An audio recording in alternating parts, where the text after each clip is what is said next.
Part 1. A Study in Forces. Years 10 to 20 Argivian Reckoning. Chapter 1. Tocasia. The Argivian archaeologist removed her lenses and rubbed her tired eyes. The desert grit was everywhere, all the more so when the stiff breeze blew eastward from the inland wastes. The desert air was warm as forge coals, but Tocasia was glad for the gentle wind. Without the breeze, it would merely be unbearably and stiflingly hot at the dig site. The aged researcher sat at an ornate table, a huge monstrosity with thick, fluted legs, and a heavy top inlaid with polished shell. It was a gift from one of the noble families of Argive, a reward for straightening out an errant scion of their line. The heirloom looked almost comical, perched on the outcropping that Tocasia had claimed as her headquarters, beneath a tarpaulin of pale gray Tomakul muslin. The gift had been well-intentioned, and she could only imagine the expense incurred at sending the table out to her. The desert had already taken its toll. The hand-rubbed finish had almost been entirely blasted away by the sand-laden wind, and the wood beneath had cracked as the heat boiled away the liquids still locked within. Furniture suitable for an Argivian dressing room was much less acceptable in the desert. Still, it was a flat space, and Tocasia appreciated it. The tabletop was littered with scrolls half-shoved into their cases, and survey maps weighted down by bits of rusted metal, the torn edges of the papers fluttering in the breeze. A particularly large chunk of bluish metal sat directly before Tocasia, damning her with its enigma. It looked like a parody of a human skull, with a bat-like face and cold, impassive eyes of colored crystal, set in the unfamiliar blue-tinted metal. The metal itself seemed ductile and soft as copper, but bending it only caused it to reform slowly into its original shape. A set of Thran glyphs ran along the underside of the skull, which Tocasia had translated roughly as Su-Chi. Whether this was the name of the creature, its owner, or its manufacturer was a mystery to her. The skull's lupine lower jaw jutted forward, ending in a handful of fangs.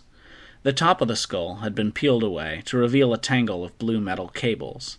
Set among them was a single large gemstone, the shade of old glass, worn beyond age, and marred by a longitudinal crack along its top. Tocasia sighed.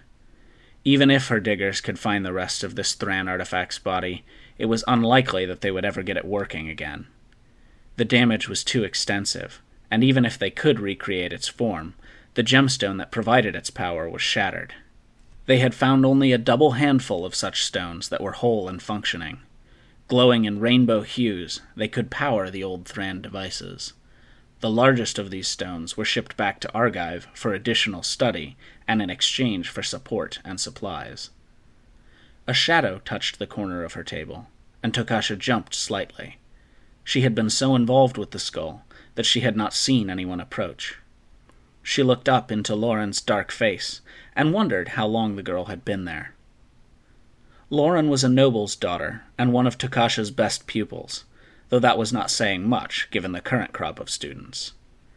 Early in Tocasia's career, she had accepted the financial support of many of the noble houses of Penregan. In exchange, the houses would often ship their recalcitrant or rebellious junior members out to the desert for a summer to join the mad archaeologist in her excavation of Thran artifacts. To be honest, Tocasia thought, most of the youths she received were guilty of nothing more than being typical young people, and their parents were only seeking to get them out of the manor house. Once on the site, their interest in the past varied from minimal to non-existent. They were glad to be away from the perfumed and protected courts of Penregan, its petty intrigues, and, most important, their parents. Tocasia entrusted them with as much responsibility as they accepted. Some supervised the Falaji diggers, while others helped glean and catalog the devices they brought to light. Still others were content to man the grape-shot catapults that flanked the camp and served as a deterrent to desert raiders and the scavenging rocks. The young men and women came, served their time, and fled back to the cities with enough tales to impress their friends and enough maturity to mollify their parents. And a few, such as Lauren, had the intelligence, the wisdom, and the presence of mind to come back after their first experience. Lauren was on her 3rd season, and coming into the full flower of womanhood. Tocasia knew it was only a matter of time before the girl started to care more for ball gowns and dinner parties than for artifacts and dig sites. But for this summer, at least, she was pleased to have her there to help catalog, organize, and coordinate. Tocasia blinked, pushed her spectacles back up on her nose, and arched an eyebrow at the student.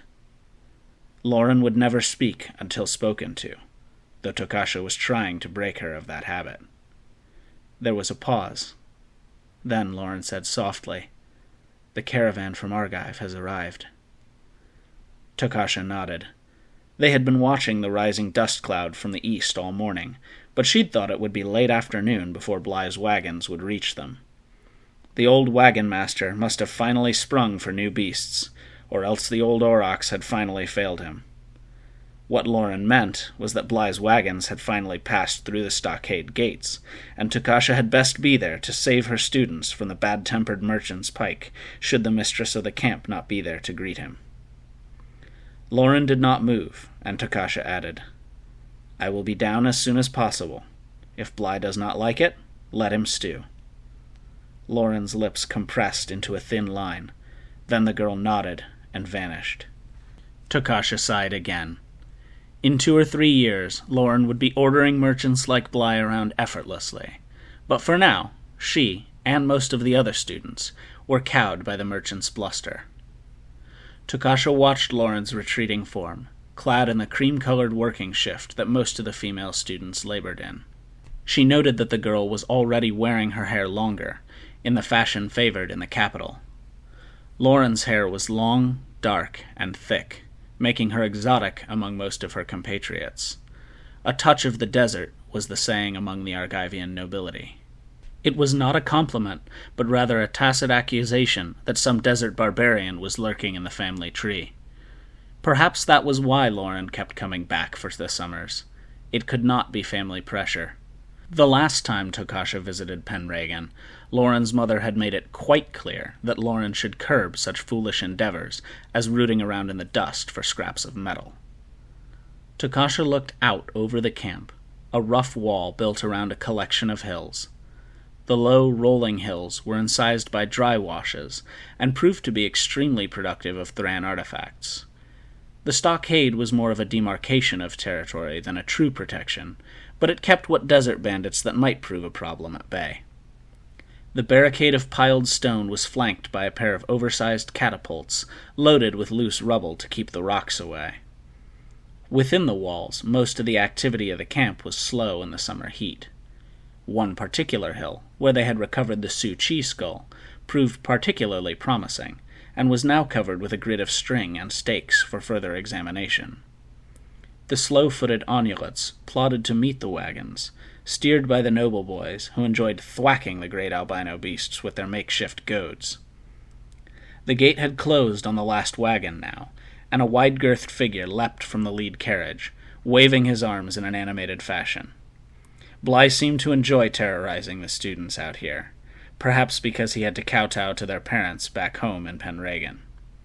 Tocasia smiled at the thought of Bly back in the Argivian capital, hat in hand, head bowed slightly, trying to enunciate his requests without resort to curses. The desert was probably the best place for him as well. The archaeologist ran her hands through her short graying hair, trying to shake out any non-existent tangles. When she had been young, her hair had been longer and almost as dark and luxuriant as Lauren's. There might have been a touch of the desert in her family tree as well. Still, age tended to make all peoples equal, and her shorn locks were easier to care for in the desert. Tocasia gave the blue metal skull an affectionate pat and rose from her camp chair. She reached for her walking stick, a shattered fragment of wood and bright steel from some unknown Thran mechanism. She was still spry enough to justify the staff as a walking stick to aid in her navigating the uneven ground, and not as a crutch. But aches in her joints in the cool of the early desert morning told a different tale. Tocasia took her time descending from her perch. Bly would bluster and complain, but that never stopped him from dealing. The artifacts and saleable loot he would bring back from the site was worth the long and arduous trip inland. It was no surprise, then, that once she reached the wagons, there was a wide circle of students and teamsters surrounding the wagon master. The surprise was the pair of young men that Bligh was berating. The two were strangers. One was dark-haired and stocky, and flinched every time Bligh bellowed. He was half hiding behind the other, a lean, tawny-haired boy who stood bolt upright, taking the full blast of the wagon master's thunder. "Frauds! Cheats! Liars!" shouted Bligh. The pair were all of 10 years old, Tocasia guessed, 12 at the outside. That was about the age nobles first considered sending their children out to Tocasia's camp. But these were not her students, and no new arrivals were expected until the beginning of the next season. Lauren was at one side of the crowd, looking both embarrassed by the scene and relieved that she was not the object of Bligh's temper. "You seek to cheat me! Now get busy unloading, you motherless dogs!" sputtered Bligh, a crimson hue crawling through his face. The dark-haired boy raised his fists and took a step forward. The older, blond lad held out an arm to block his companion, but his eyes never left the wagon master. "Sirrah," he said calmly, though loud enough for the surrounding crowd to hear, "we had a bargain. We would work for you to pay for our passage here. We are now here, so we will work for you no longer." Wagon Master Bligh turned an apoplectic purple. "You agreed to serve as hands for the journey. The journey isn't over yet. We still have to get back to Penregan." "But then we'd have to get back out here on our own," exploded the stockier boy, leaning forward against the other's restraining arm. "What's going on here, Bligh?" said Tocasia. The wagon master wheeled on the scholar, blinking as if he had only just noticed her. "A private matter, Mistress Tocasia, nothing more." The leaner of the two youths stepped forward. "You are Tocasia, the scholar?" "We're not finished," Bligh started, but Tocasia held up a hand and replied to the youth. "I am," she said. "I am Urza," said the youth. "This is my brother, Mishra." The sturdier of the two boys nodded, and the lean youth fished out a battered envelope from within his vest. The seal on the flap, the imprint of a familiar noble household, was intact, but it looked as if the letter had made the entire trip next to the boy's skin. Bligh drew in his breath sharply at the sight. Tocasia looked at the two youths, then at the wagon master. She slid a sandblasted nail beneath the flap and popped the letter open. The script was fluid and well-formed, dictated to a scribe, but the signature along the bottom was recognizable, if weak and jerky. There was a silence for a moment as she read, and both Bligh and Mishra shifted impatiently, waiting for the opportunity to start the argument again. The youth Urza stood impassively, hands folded in front of him. Tocasia folded up the letter again and said thoughtfully, "Well, that's that." To the two boys she said, "Get your things and follow Lauren there to your quarters." To Bligh she said, "These two are now my responsibility. They are joining as students." The purplish hue returned to Bligh's face. "But they owe me half a trip. You're telling me that I have to let these snipes break an agreement just because of some letter?" Tocasia let the wagon master complain. She watched the boys pull a pair of slender backpacks from one wagon and lope after the slim form of Lauren. Only when they had passed through the crowd, and that crowd had dispersed to tend to the immediate business of unloading the supplies, did she turn her attention to Bligh. "Your agreement was for them to work their way through their journey," she said sharply. "When they arrived here, that journey ended. They are taking up residence here.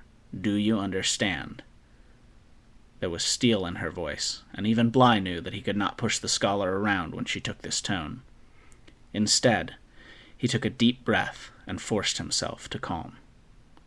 Tocasia held up the letter. "This is from their father, from whom I have not heard for many years. What do you know of him?" Bligh stammered for a moment, then said, "He's not well at all. Remarried recently. A virago, a real vixen from a good family with her own children. He was taken seriously ill about a month before we left Penregan. He might be dead by this time." "He might be," said Tocasia solemnly, or he might be too ill to see to his son's well-being. You didn't know about this letter, did you? The wagon master looked at his feet, embarrassed. No, you did not, continued Tocasia, because if you had, you wouldn't have tried to lock these children into such a hard bargain. Full trip indeed. Knowing you probably worked these two as hard as your aurochs, if not harder, because you knew that without that letter I wouldn't take them in on just their word. The new mother, she's a hellkite, said Bligh softly, by way of explanation. Wanted them gone, but wouldn't spend a groat on their well-being. Didn't want to dip into the family monies, since they're probably hers right now. So you gave the boys a break, worked them like slaves, and tried to keep them since no one would notice their fate, said Tocasia. That's low, even for you, Bligh. Now get the supplies unloaded, and yes, I'll do a complete inventory, thank you. And then we'll load the wagons for return. There are some items there that will fetch you a goodly profit, despite your scandalous behavior. Tocasia wanted to lecture Bligh a bit longer, but Lauren came running up. Mistress Tocasia, the new boys! Tocasia scowled at the student. The young girl had actually spoken up, so it must be important. Yes? They're in a fight, said Lauren, with Richelieu and a couple of the other boys. Tocasia uttered a mild curse. Bligh chuckled. I can always take them back if you want, scholar, he said. The scholar shot the wagon master a look that would skin an ox at 15 paces. To Lauren, she said, Get 'em all and a couple of the other diggers to break it up, and bring the boys to my tent. Lauren hesitated, and Tocasia practically stamped her foot. Now! The young girl disappeared in a puff of dust, and Bligh said, I think that pair are more trouble than they're worth, if you don't mind me saying. I wouldn't be surprised, grunted the scholar. Their father was always a handful. So you're going to keep them? Asked the wagon master, shaking his head. Tocasia sighed. I owe their father that much, for an old favor. Must be some favor, said Bligh. What did he give you? Only my freedom, said Tocasia, and turned away from the wagon master without waiting for a reply. Bligh looked at Tocasia's back as she walked back up the hill. Was it his imagination, or did she seem to be older and more fragile than she had been a few moments ago? Then he heard hoarse shouts among the wagons, and the thought was driven from his head. You lot, he bellowed at the teamsters, throwing himself back into the work. Have you never hauled freight before? This stuff's delicate. Handle it like you would your sister's newborn, or we don't get paid. The hill seemed steeper to Tocasia on the way up than it had on the way down, and the boys were already waiting for her when she reached the top. Amal and Lauren were waiting there as well. The leader of the desert tribe diggers nodded sharply at Tocasia. In Falagi, the desert tongue, he said, Watch the little one. He was all fists and bites when we pulled him off. So much fire in one so small. The big one bloodied Richelieu's nose, but nothing's broken. Tocasia responded in the same language. Richelieu deserves to have his nose bloodied. Tell him he's on kitchen duty for the rest of the month.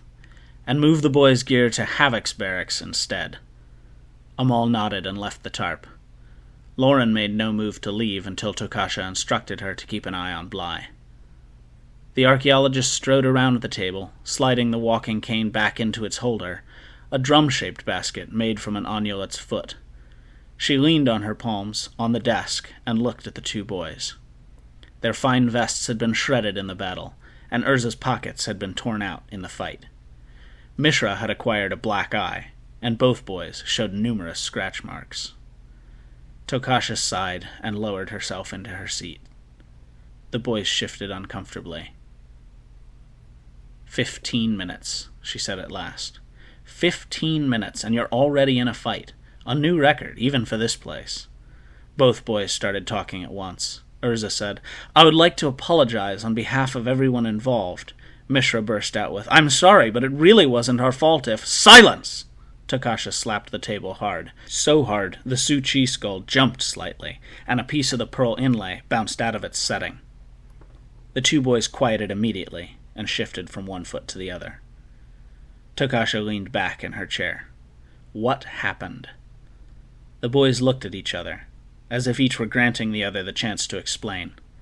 By mutual, if unspoken consent, Urza won the opportunity. One of the older boys picked on my brother. I stopped him. he said primly. A large boy, with red hair and freckles. So I see, said Tocasia. To Mishra, she said, And why was Richelieu picking on you? No reason, said Mishra.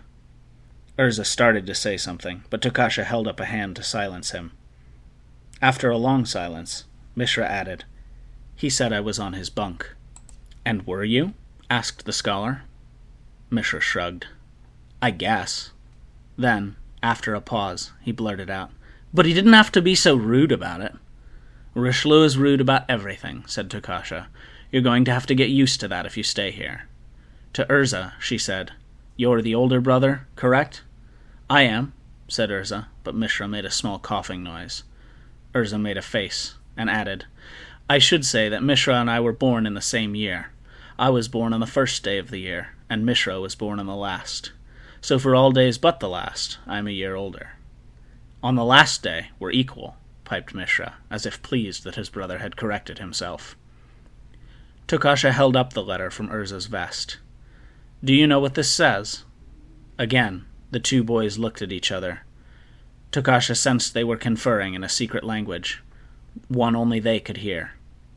Not exactly, answered Urza at last. Your father was a dear friend to whom I owe much, observed Tocasia. He wants me to look after you, to care for you, should something happen to him. That means you're going to be staying here for quite a while. And that means working with me and my students. If you're uncomfortable with this arrangement, I can send you back with Bly, but to be honest, I don't know what kind of welcome would await you in Penregan. Again, the boys looked at each other. It was Mishra who spoke this time. What is it that you do? I dig, said Tocasia. Or rather, I supervise others who dig. We are searching for artifacts out here. Do you know what I'm talking about? Remnants of the past, said Urza, of a civilization that stood here long before Argive or any of the nations of Terrasier. Relics. That's right, said Tocasia. Artifacts that range in power from small toys to great machines, machines that can do the work of many men. Like the big white ox things? Asked Mishra, almost unheard. Tocasia arched an eyebrow at the younger brother. Yes, indeed. The amulets that we use as beasts of burden out here are artifacts, ones I created based on the designs we've pieced together of the artifact-creating race, the Thran. The amulets are strong, loyal, unthinking machines that are tireless workers. They require neither food nor water, and when they do at last break down, the fluids from their joints are used to brew a hearty beverage that we then trade with desert tribesmen for information and other artifacts. They sound very useful, said Urza. Tocasia leaned back in her chair. I'm impressed, Mishra. The framework is covered by stitched hides to protect the workings from desert sands. I had one student who was quite handy with a needle. Most first-time students assume the amulets are alive, since the only things comparable are the aurochs. She chuckled. One of the pranks that Richelieu and the other boys were probably planning was to assign you to feed an amulet and not to come back until it had finished its meal. How did you guess that they weren't living? Mishra blinked, then furrowed his brow. I didn't guess. I just knew. Urza sniffed and said, The gait is wrong for something alive. It pitches forward when it takes a step. A real creature would be smoother. He looked at Tocasia and shrugged. I knew it too, but I didn't think it important enough to mention. The Thran must have been amazing people to have created it. Tocasia said, And what do you know of the Thran, young Urza?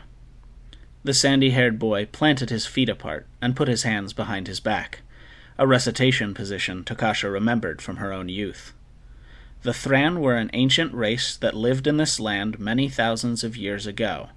They created a number of wondrous devices, only a few of which have survived to the present day.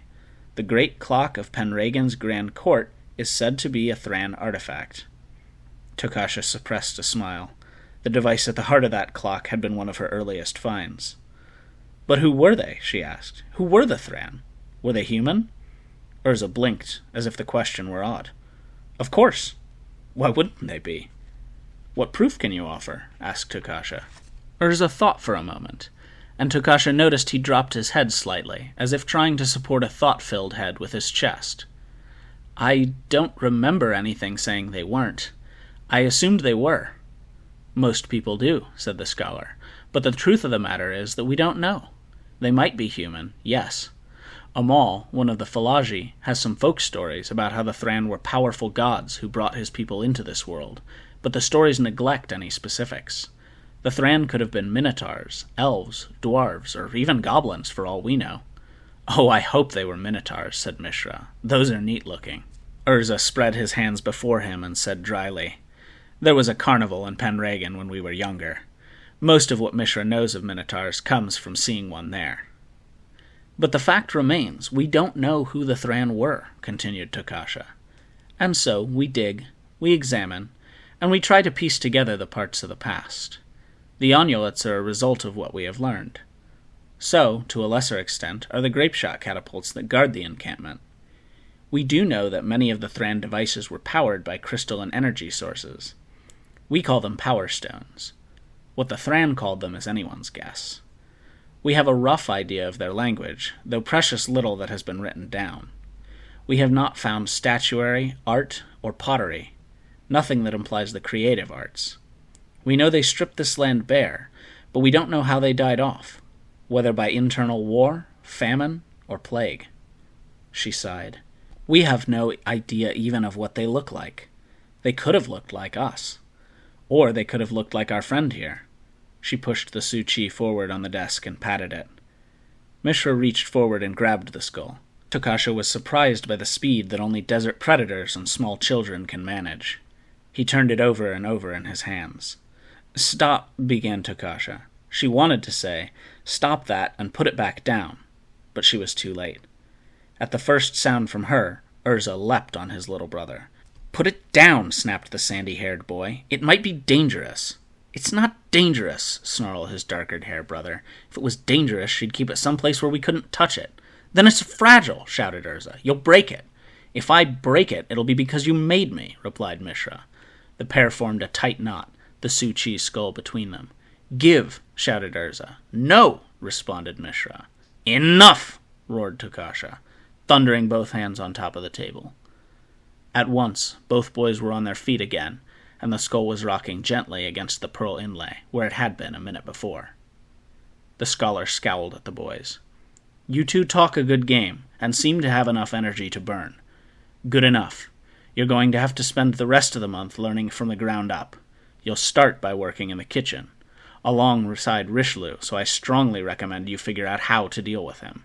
If I have any more trouble with the pair of you, I'll send you back with Bly." She glared at them. "Do I make myself clear?" As one, the boys nodded. "Good."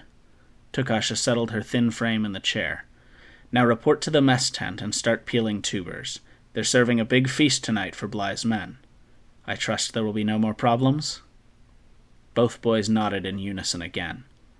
Tocasia waved them out, and they vanished from her tarp, leaving trails of dust behind them as they scampered down the hillside. Despite herself, Tocasia smiled. They were so close in age, but their birth order set their attitudes. Urza was 10, yet carried himself as if he were much older and felt responsible for his younger brother. Mishra was nearly 10, but acted younger and was more exuberant.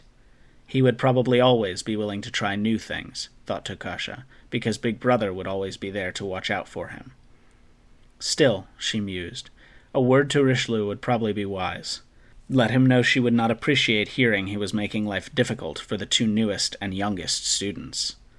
That might create more hard feelings if the new children were known to be favorites, but that was a small price, and a temporary one. At the end of this season, this batch of young nobles would head back to Penregan, and a new group would take their place. The brothers should be capable of handling themselves by then, she thought, or they would be gone. Tocasia's smile died as she picked up the metallic skull of the Su-Chi. She examined it carefully to see if the boys had damaged it further in their grappling. Somehow, she saw, their fight had jostled the two halves of the power crystal together. The longitudinal crack had vanished, and the crystal was now a solid piece. More interesting, there was a flicker of light deep within the crystal. A weak glow, but one that indicated the crystal still held some of its energy. Tocasia stared at the skull and its crystal and brain until Lauren came to fetch her for dinner with the wagon master's men and her own students. but her eyes and her thoughts strayed often, during the meal, to the two boys who had so recently arrived in the camp.